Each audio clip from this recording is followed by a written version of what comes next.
So, today is April 21, 2025. Here's si Rafa. So, hi! Hi! Hello, guys! So, today is Monday. Kakatapos lang ng mahal na araw. At first day dapat ulit ni Rafa ngayon sa school. Pero, hindi siya makakapasok dahil meron siyang... Ano nangyayari sa'yo? Tummy ache. Tummy ache. Bakit? Ano nangyayari sa'yo? Pupupo siya ng madami. So, good thing naman kasi hindi siya matamlay and malakas siya uminom ng tubig. So, hindi ko alam kung anong nangyari. Kung sa kinain ba or anong nangyari talaga sa Pattern. Yan, naglalaro siya ngayon. Ang ginawa ko na lang, chinat ko yung teacher niya, then nag-ask ako kung ano yung topic nila for today, tapos itatry namin na pag-aralan na lang sa bahay. Parang 2 weeks ago naman, nakakatawa kasi nagkaroon siya ng, parang ano naman siya, constipated, tapos ngayon naman nag-LBM siya. Siguro medyo sensitive talaga yung tummy niya ngayon. Kaya, nagsasearch ako kung ano yung magandang ways para medyo matibay yung tiyan niya dun sa mga bacteria na pumapasok sa katawan niya. So, ayan. Yan. Ako? Mag-water ako? Thank you. Thank you. Ayan. Kanina galing kami sa Talipapa para bumili ng banana. Did you want pattern? Hello guys, do you want patterns?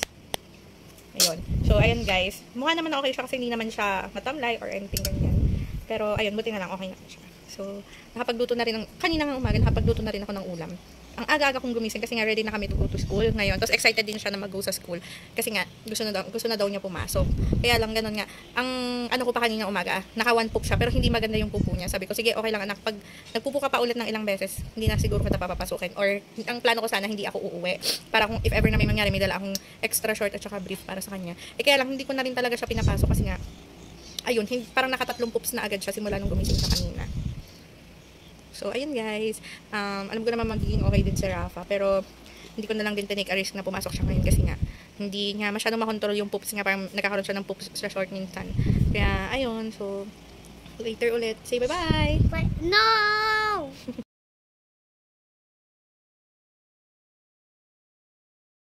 Hey guys! So, April 22, 2025. Hindi ko na tinuloy yung vlog ko kahapon kasi wala naman masyadong ganap. So, continuation na ngayon. Si Rafa nasa school na. Nakapasok naman na siya today. At feeling better na daw siya. Wala na rin sign of LBM kaya okay na rin. Tapos sabi nila, during summer season daw, lagi daw talagang tinatama ng mga bata ng LBM. Hindi ko rin magets kung bakit. Pero, yun lang yung sabi-sabi nila. Kasi wala rin naman kami maisip kung ano yung kinain niya na hindi maganda sa kanya. So, ayun. Nandito ako ngayon sa shop kasi inaantay ko na lang na mag 11:30. Aalis na ako para sunduin si Rafa. Tapos, gumawa ako ngayon ng milk bread. So, ayan. Pinapares ko lang siya ng konti kasi imimix ko ulit siya. Decide kami ni Daddy Russell na hindi na kami though hindi ko 100% na sinasabi ko na gagawin talaga namin, sinusubukan namin na hindi bumili ng mga products outside at tinatry namin na kami yung gagawa. Katulad nung last time, twice na kami nag-trial ng sausage. Though hindi pa rin siya ganun ka-perfect. Yung una kong gawa, medyo, paano ba yun? May bits pa rin siya sa loob. Tapos ito naman pangalawa naming gawa. Sobrang dry. Kulang sa fat. So, ayun. Sana next time nagawa namin. Maging okay na. Minimake time pa din naman namin siya. Tapos ngayon, hindi na kami bumibili ng mga products na tawag dito ng frozen products. Ang binibili na lang, ang ginagawa na lang ni Daddy Russell, like yung tapa, tocino, kami na lang yung gumagawa. Tapos yung mga, alam naman namin na homemade din na longganisa, yun yung binibili namin. Yung walang preservatives. So, ayun, yun yung tinatry namin ngayon na gawin. Kasi nga, syempre, alam mo naman, nagkaroon kasi, may nakita kasi kami sa online na tumataas daw yung cases ng mga colon cancer, ganun. So, syempre, para maiwasan natin at saka mas okay din siya. Tsaka parang feeling namin na mas mabilis kami natutunawan. Parang ganun.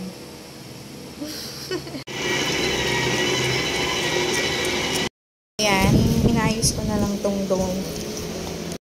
guys, aayusin ko na lang tong dough, iwanan ko na lang to, susunduin ko muna si Rafa, at para pagbalik ko, isi-shape ko na siya, tapos after nun, i-rest ulit, tapos i-bake na. Mamayang gabi, meron na kami bread, diba? Rafa, look! Ba? Yan, dito kami nag-lunch kila mama. Kakauwi lang galing school. Banana, para hindi na mag-poop. Pero konti-konti lang din. Guys, nakabalik na ako sa shop. Check na natin itong ginawa natin. Wait. Yan, alsang-alsa na siya.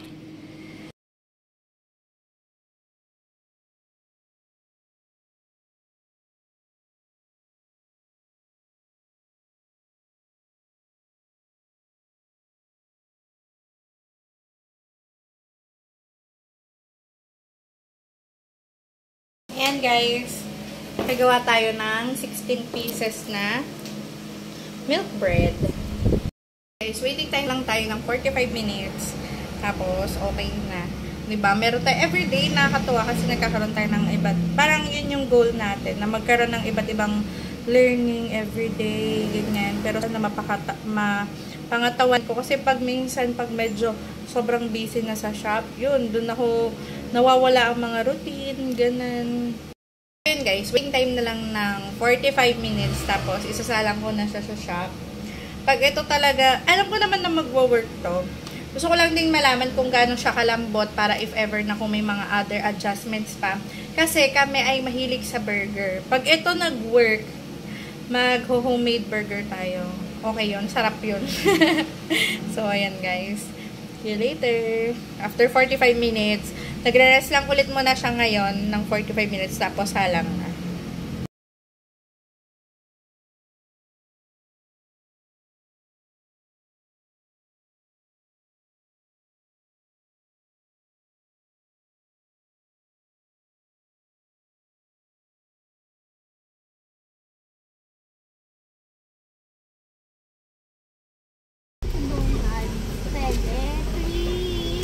Drive-thru lang tayo. Eh, wini-wait ka na ni mama sa bahay.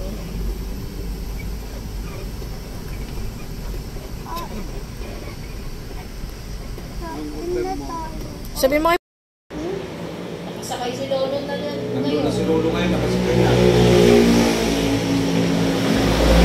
Siya ay naglalakbay na sa Sky. Naglalakbay na sa Sky.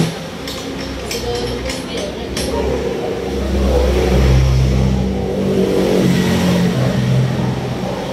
Sasakay doon si Mama. Ganda? ganda. Pero nasa under the sea talaga, no? Iba-iba pa yung color.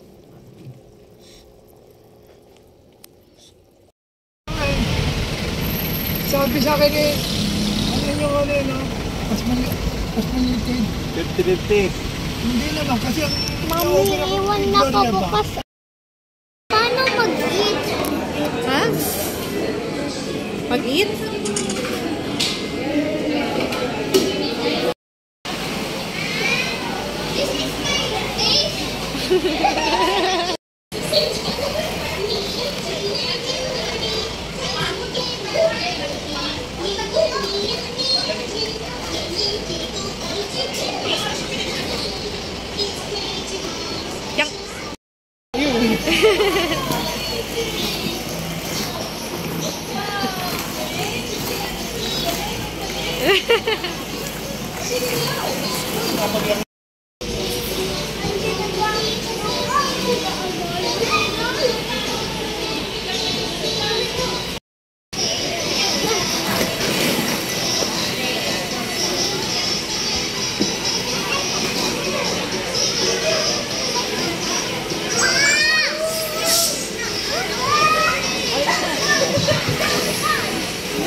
Yang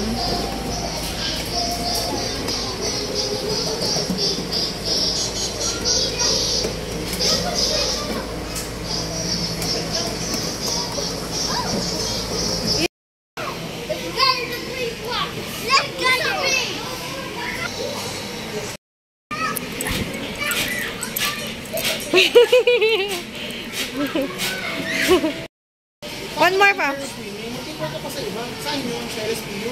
Hindi. Saan? Sa Lake City. Saan yung Lake City?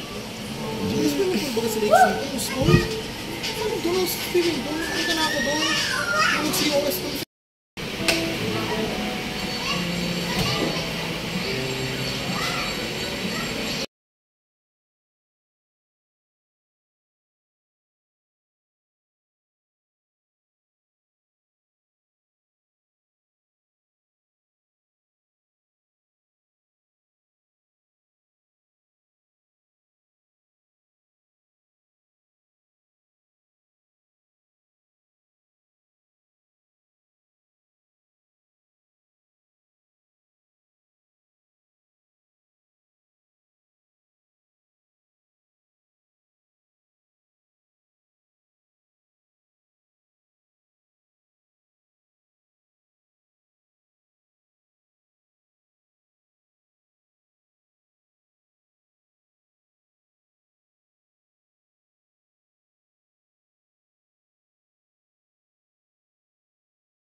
Hi guys, so ito is nung April 28, nag-attend kami nag-deliver kami ng cake, and ayan, sa video guys, kung makikita nyo, sobrang ulang-ulan, garden wedding yan guys, medyo naawa naman ako dun sa couple guys, kasi hindi na nila nagawa yung gusto nila na garden wedding, so hindi lang nagfo-focus dyan yung video, pero ayan yung paggaganapan sana ng wedding nila at sobrang bahang-baha na siya. And alam nyo guys, napakaganda ng team nila, very rustic, napakaganda ng plano.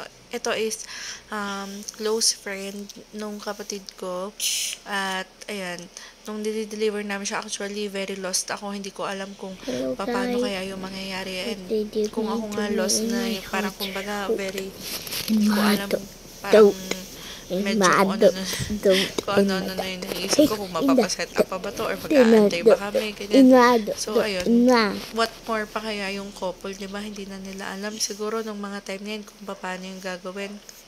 So ayan guys, sunflower pa naman yung main details ng cake nila, at alam naman natin pag sunflower, diba? Hello guys, no texture. Yung nagpa-voice over din sa tabi ko. Pag sunflower is dapat very sunny. So, ayun, nung nakita ko kung ano yung kung paano yung set up before nung umulan, mas nakakapang lungkot naman kasi napakaganda talaga nung set up nung kasal. So, ayun, congratulations pa din dun sa pinasalan. And ayun, more blessing salamat dahil pinagkatiwalaan nyo ang Queen M. So, ito na ang mag-outro sa ating video.